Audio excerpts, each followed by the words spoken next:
wanted to create a professional, hierarchical, or organizational chart in Excel just like this one, whether it is for your office or your team or your project structure or even a personal plan, Excel makes it a super easy to build a clean and structured hierarchical model without using any kind of complex software.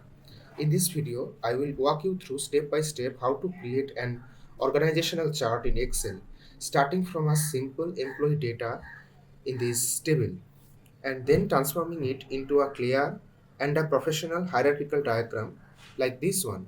Let's start it by copying this table.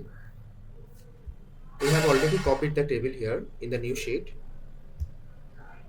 and for creating this, first we have to copy the names and go into insert, go for SmartArt and select hierarchy, um, select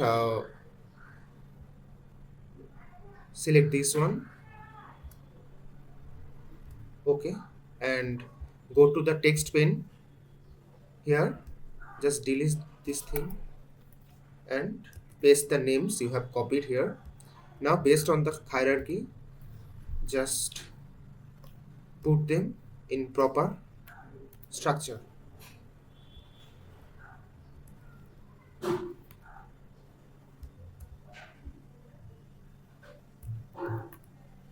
And thus we are almost here.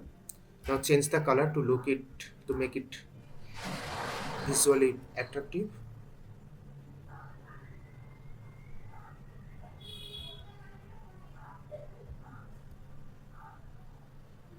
And here we go. This is our hierarchical or organizational chart in Excel.